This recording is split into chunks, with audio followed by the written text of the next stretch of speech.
your neighbor and tell them it's time to return to the mountain. Amen. You may be seated. Return to the mountain. I want you to know that it was actually back in the month of April that God spoke this word to me that we need to return to the mountain. That there's going to come a time that we needed to return, that as a shepherd, that God was going to send out a clarion call for his people to return to the mountain. And this morning is just the introduction, Jamie. It's just the introduction. So I'm not going to be long. But of course, my question to God is, when you say return to the mountain, why do we need to return to the mountain? And his response was that because some of us are lost. We've lost our way since we started out this year. Amen. Some of us have become distracted, and we have taken a different path since we came out of our 100-day consecration period. And so we've been diverted. Then there are some who need to be revived, who need to refill, or simply rest. Yes, indeed. And then there are those that he's calling to return to the mountain because it is time to give your next assignment, your next instruction, because you're on the verge of completion. Yes, indeed. And then the fifth reason, preacher, is that God recognizes that some of you, because of your faithfulness, he wants to render approval. And so he's calling you back to the mountain. Look at your neighbor and tell him it's time to return to the mountain. And so make no mistake, all of us in here, God is calling to return to the mountain. But he's summoning, he's calling us to the mountain for different reasons. Because truly some of us have lost our way. Some of us have been distracted and diverted. Some of us need to be revived, refreshed, refilled. We need to rest because we've been in battle. We need to rest because we've been in war. And so there has to come a period where you have to rest. And then there are those that because of their faithfulness and obedience, that God said, it's time for me to reward you with your next assignment.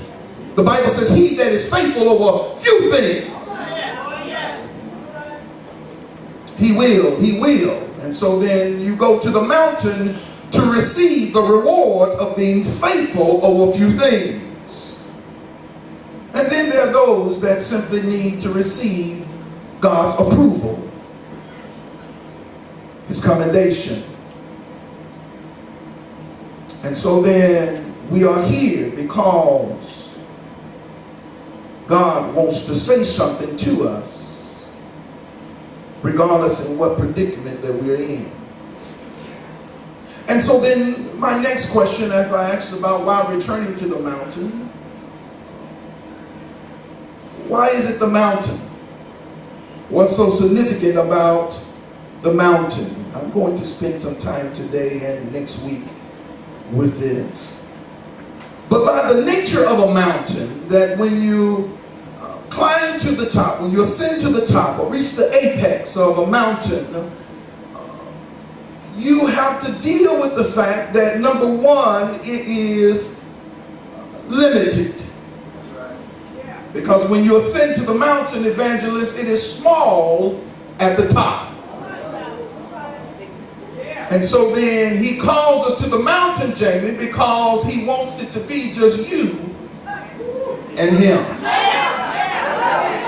If I show up at the house, I got to contend with Facebook. If I show up at the house, I got to deal with your next door neighbor. If I show up at the job, I got to deal with the co-workers. And so he says, I'm calling you to the mountain because on the mountain it's just going to be you and me. And so then by nature of the mountain, it is limited in space. The second reason, Sister Kim, that he calls you to the mountain is because it is the mountain that we experience separation. Because of the size at the top of the mountain, you are as well separated from people. But you're also separated, Titus, from places and your past. Oh, I wish somebody could hear me in this place. He calls you to the mountain because some of us are having trouble escaping our past. And so by the mere fact of showing up at the mountaintop, it separates us from people, it separates us from places, but it will also separate you from your past. Yes, indeed. The third reason that by coming to the mountain is that the mountaintop provides you with a perspective that gives you, Tony, a means to identify something clearly. Because while at the mountaintop, it gives me visibility, or it gives me the capacity to see in ways that when I'm in the valley, Gene, that I cannot see. I'm going to take my time here. That when I come to the mountain, Sister Helen, I can see what's coming after me. I can see what's beneath me, and I can see what's ahead of me. Oh, yes, indeed. And so then I'm called to the mountain because some things I cannot see because they are in close proximity. And so I have difficulty in identifying or distinguishing or discerning the difference between what's of God and what's of the enemy because it's in such close proximity. And so then when I go to the mountaintop, Gene, all of a sudden what seemed to be big in my life, I recognize that it's simply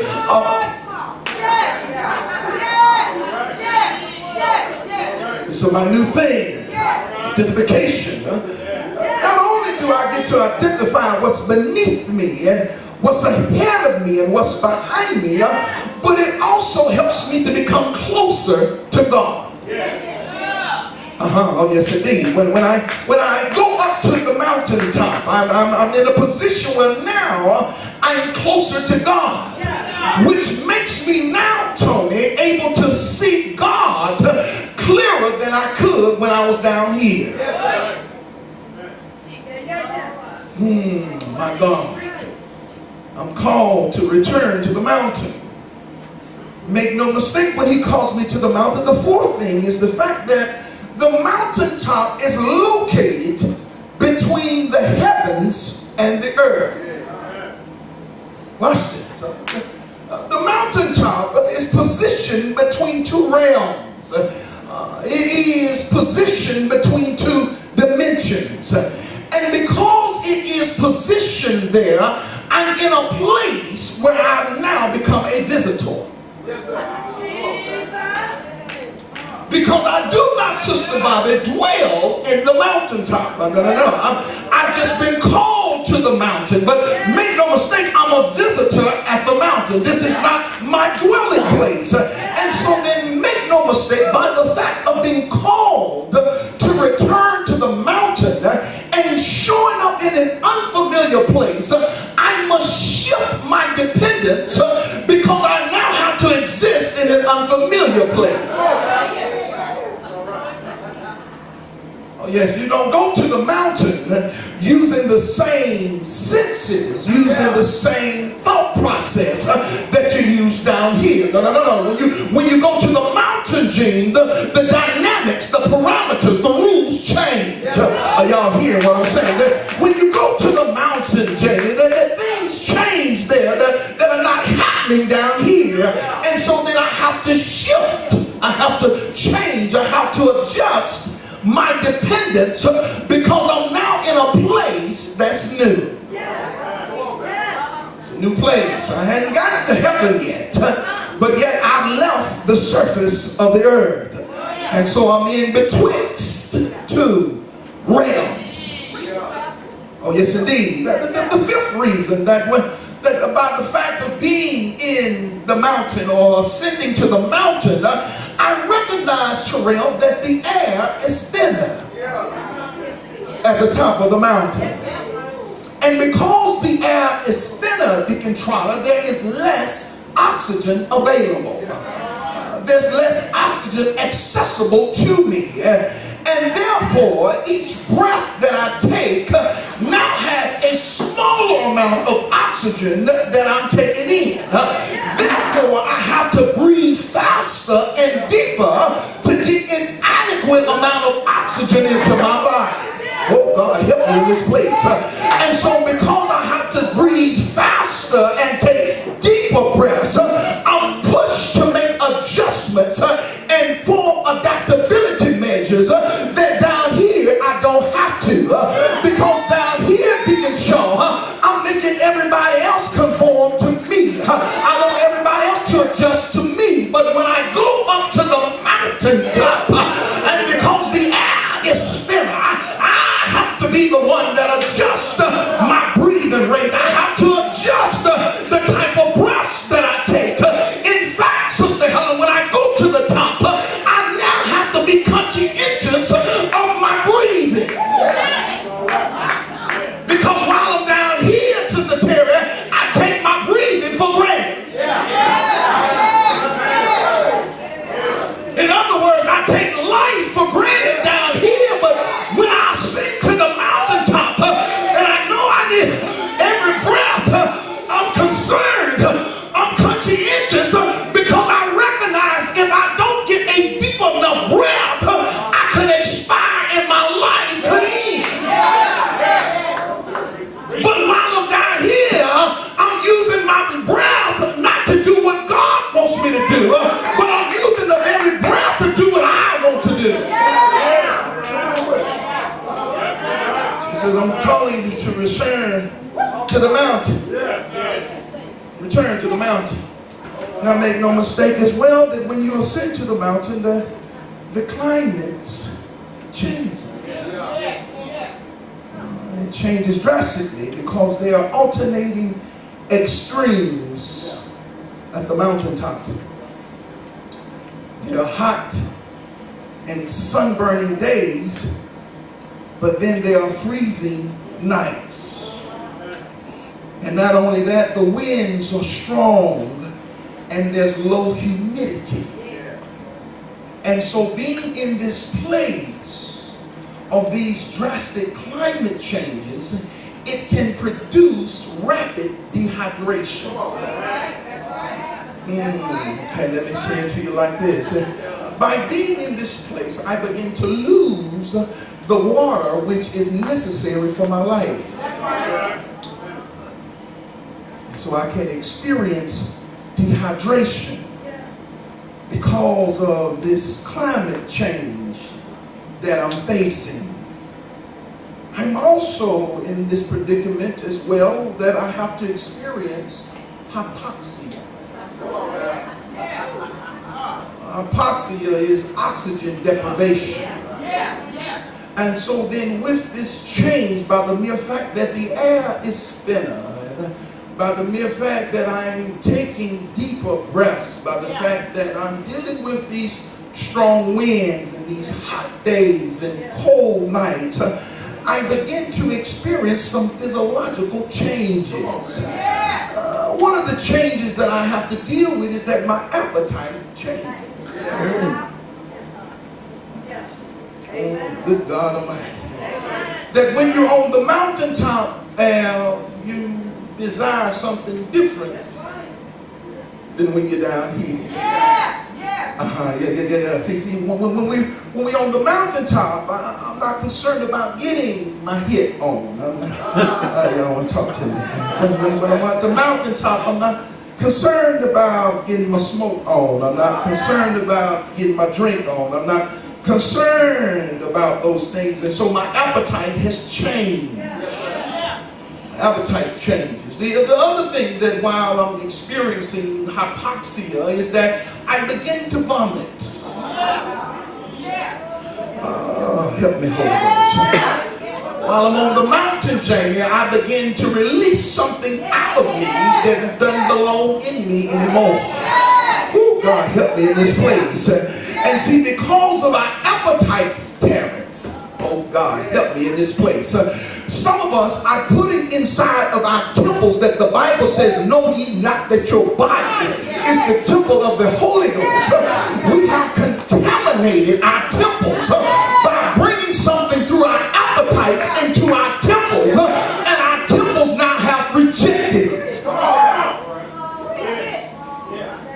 Oh, yeah. We brought some things. We brought some images. We brought some voices. Ooh, glory, help me in this place.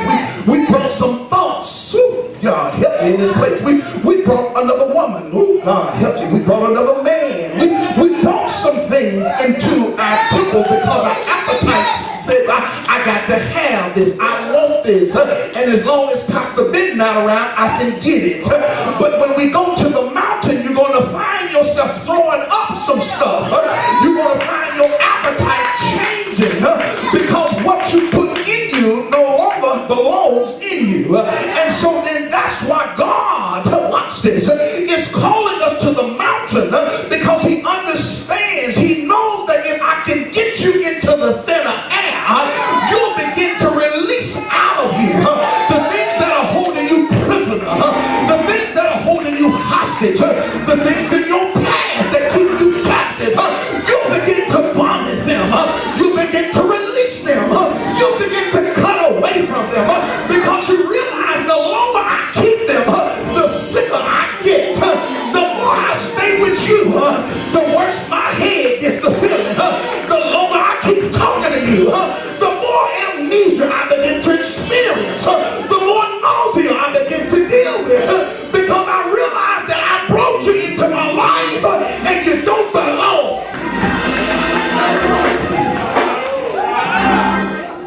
So then, this hypoxia changes my appetite. It makes me begin to vomit, but it also creates headaches. Oh, God, help me in this place. I now got to deal with headaches. Oh, God, wait a minute now. You bringing me up here, and I'm not having to deal with pain in my head.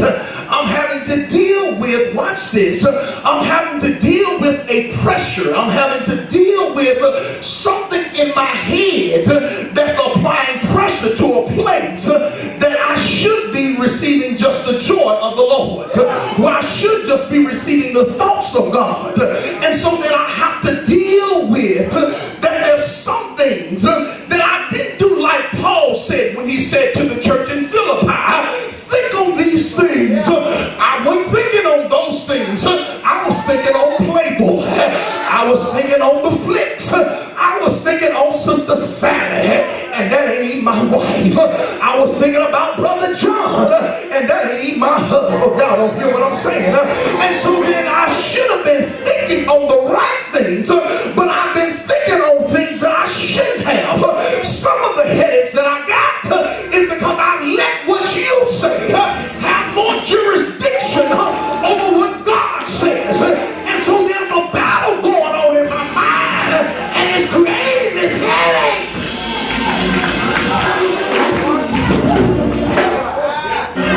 Because I've heard the things you whispered. I've heard the negativity that you've spoken, and it's caught up in my mind. But I'm trying to get rid of it and escape it, and it's created this headache. It's created a headache in my mind because I know that the Bible says as a man thinketh, so is he. But I can't think like God wants me to think because I got what you said about me in my... It's created a headache. It's created a headache. This hypoxia also makes my vision distorted. Because the anesthetic, First Lady, it distorts my vision because my appetite has changed. And so now my vision, what looked to be clear, is no longer clear to me. The path that I thought I was on now looks distorted. I can't tell if I'm going or coming. Oh God, help me in this place. And so my vision is now distorted. It is perverted.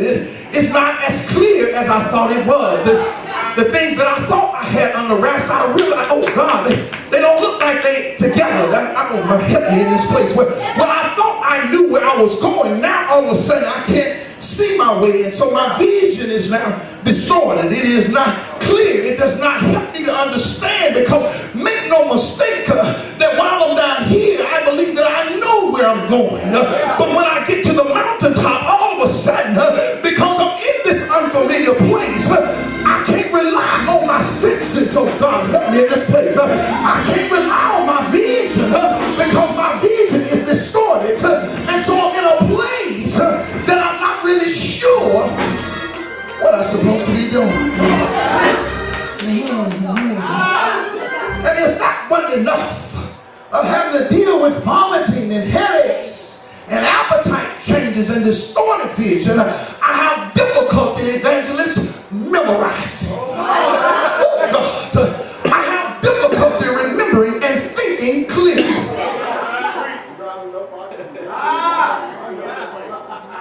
I can't think straight now. I can't use what I've learned based upon my experiences any longer, and so that I have a difficult time assessing where I am, because I really thought because I could use my senses. I thought I could use the dynamics and the parameters that I'm in, that I could use those to assess where I am. Based upon how you treat me, I could use that to assess where I am. I could use, based upon what I had in my wallet, I could use that to assess if I was successful.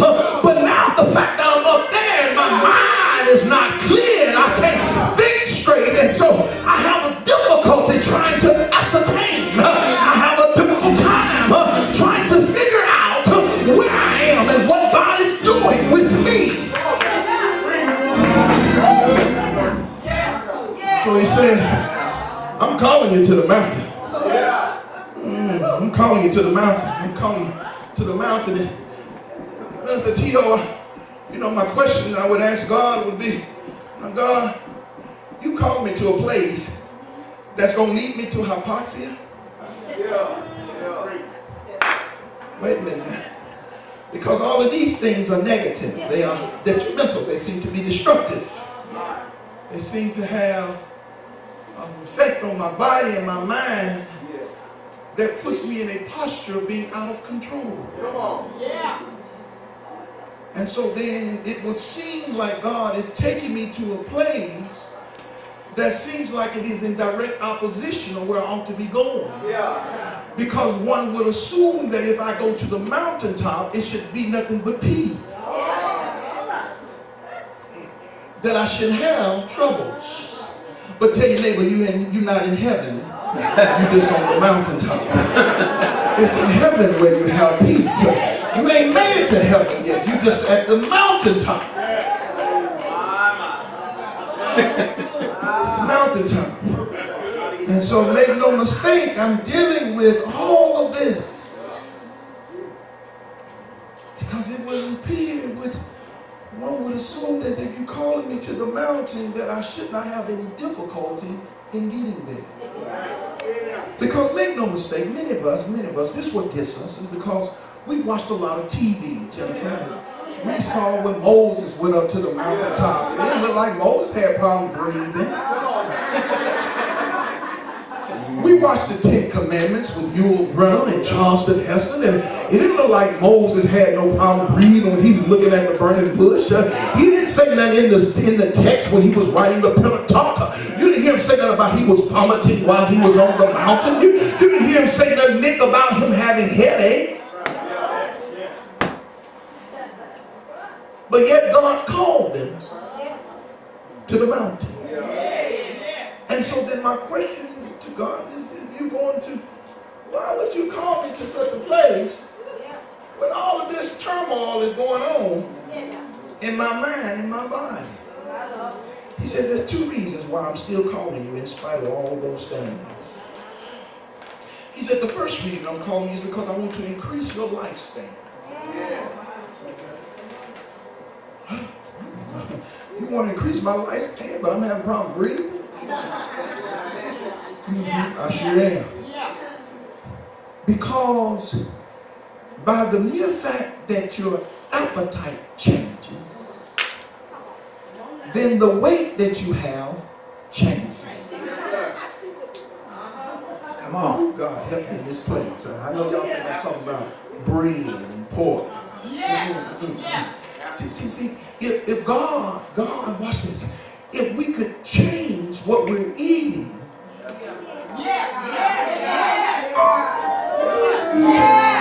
it would change the amount of weight, Sister Connie, that we carry.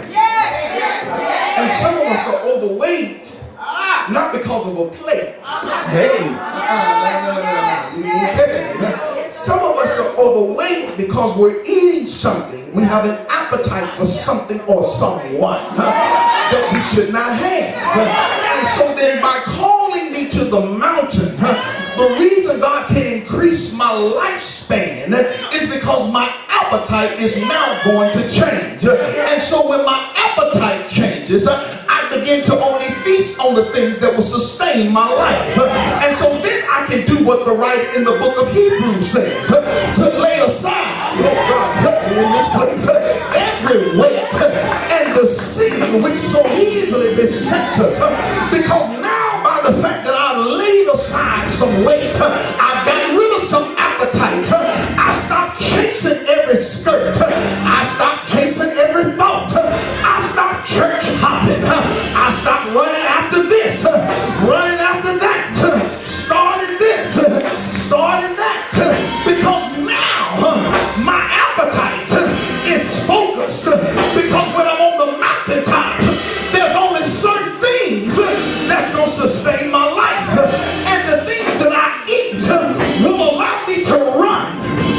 Help me in this place, because now I'm not weighed down by what you think about me. I've been eating what you said about me. I've been eating what you wrote about me.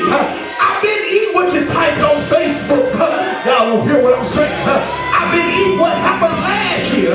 But by the fact that I'm up there, now I got to change what I eat. Say to neighbor, it's time to change your appetite. Time to change your appetite. I said. Because if I get rid of some of this weight, we can start running. See, some of us can't run because we're too heavy. Y'all don't hear what I'm saying. We ain't just weighed down physically, but we weighed down mentally. We weighed down emotionally. We weighed down spiritually. We weighed down because something didn't go according to our plan. We weighed down because we don't have the life that somebody else has. And so we put ourselves, imprison ourselves into a place of depression just because we thought we was going to have the life that somebody else had. We've imprisoned ourselves because the life that we have we're not pleased with because we think we were in charge of that life. But if I only understood that the Bible says that God has me in the palm of his hand and God is the one that's been orchestrating my life. God has been the one that's been navigating me. And so that if I can lay aside, then I can start running. I can start running. And see, some of us are out of breath. And you know, God, help me in this place. And you want me to slow down. But that's why the Bible says, how shall you contend with horses if you weary running with the footmen? If walking doesn't wear you out, how we gonna start running?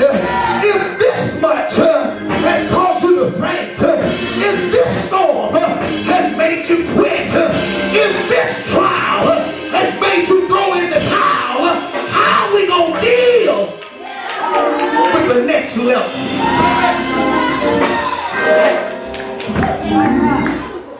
How we gonna deal with the next level? And so God is calling us to lay aside some weight because I want to increase your lifespan.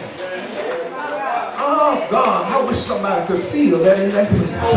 Oh, God ain't just talking about the age that you're on the face of the earth. God. Gene, can I preach this like I feel it? Oh, what God is saying, that I realize that I'm not getting out of you what I put in you.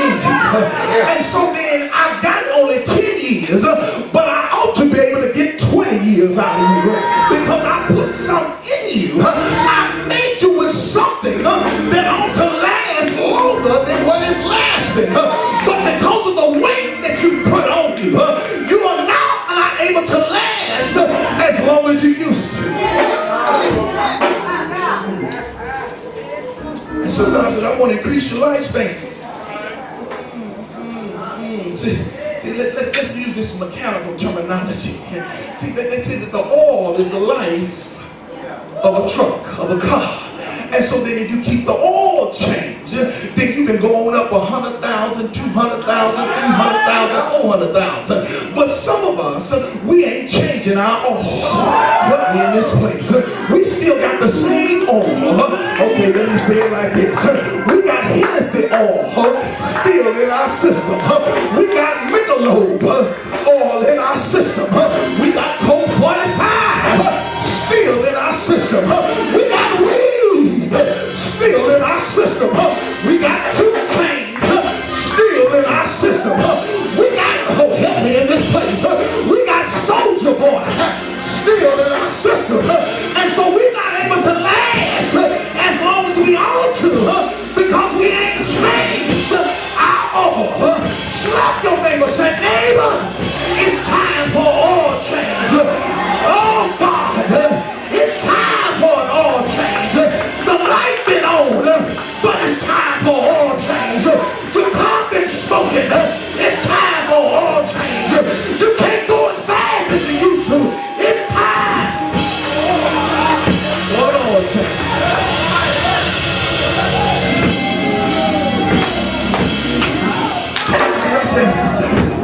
Time for oil change. I'm sorry. It's just an introduction. It's just an introduction. So that's the first thing. That's the first thing. Constant. Now watch this. If I change your appetite, it's going to change your metabolism. Yes, sir. Oh God. If I change your appetite, it shifts your metabolism. When I change your appetite, Sister Bobby, it changes the rate, the speed at which you're able to digest the word. Help me in this place. See, some of us are hearing the word, but because of our system, because of the rate at which, oh God, because of our appetite, we're not able to digest or process or to walk in faith of the word that we hear because our metabolism is so sluggish, is so slow. And so then when the prophetic is released and you hear that something big is about to happen, the reason some of you don't get up is because your metabolism can't process it. Your metabolism is so slow. Your metabolism can't receive it. Your metabolism is rejecting it. Your metabolism is fighting it. Your metabolism said that ain't gonna work. Your metabolism said we can't do it. Your metabolism is that he crazy.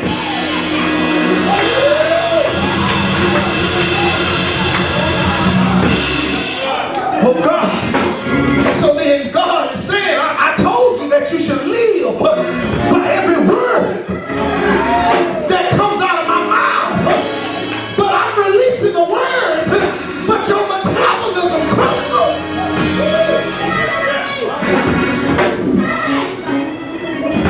Won't allow you to digest what I'm feeding you.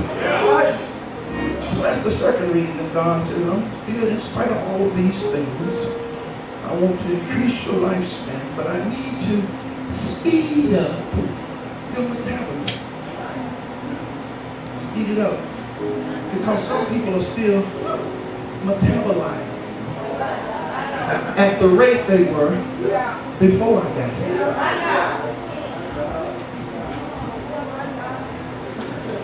I'm going to say that one more time. Some of you are digesting at a rate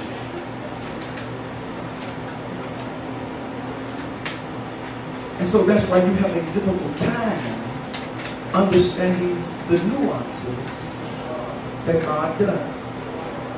Because your rate will allow you to process what God is doing now.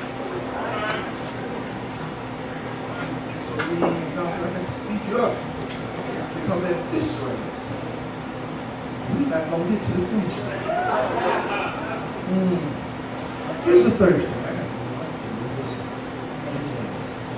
But y'all had an extra hour of sleep, so the third thing is, by being in such strenuous, by being in such a pressurized environment, by the fact that you are in a place that has so many unfamiliar dynamics to it, because you cannot think clearly, because the headaches are running through your mind, in order to focus through those things, by putting you in this type of chamber, I can produce or make you, Chris, mentally tough.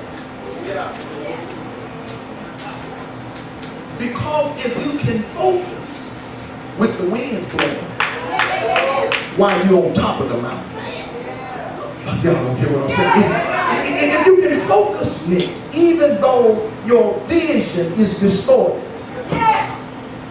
if you can focus even though you are vomiting and you're cramping from the vomit, if you can focus even though from the fact that you are vomiting and because of the hydrochloric acid that's in your stomach, it has caused a burning sensation in your throat. If you can still focus through those things, then now you become mentally astute. Now I can send you back. Oh, watch this. I can send you into places where other folk couldn't make it. I can send you into an environment where other folk got contaminated instead of infecting the environment.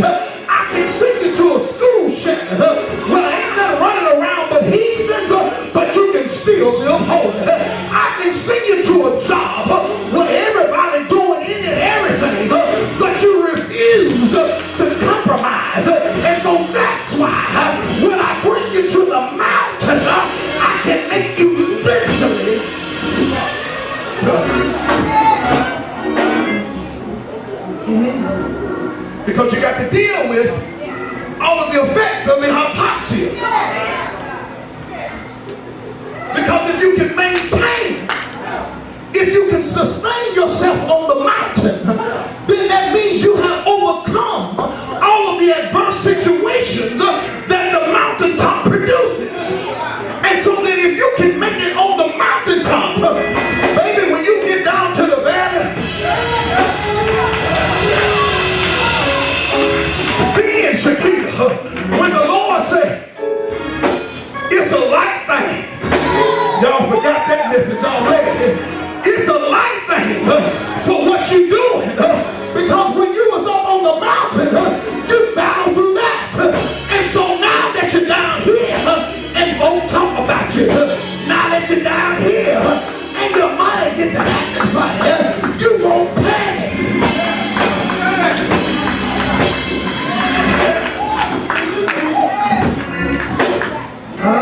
So I got to come to the mountain. I got to call you to the mountain because I got to increase your lifespan. I need to increase your metabolism. I need to make you mentally tough. Because some of us, we cry, we panic, We complain at the least bit of difficulty. And we want to run back. Tell your neighbor we can't go back. And so make no mistake, when God is calling, He's calling us. He's calling us. He's calling us from the mountaintop. And so then He's calling us, watch this, He's calling us from our present place or position to come to a new place. Because regardless, watch this, regardless if you've been distracted and diverted, He's still calling you from that place of distraction.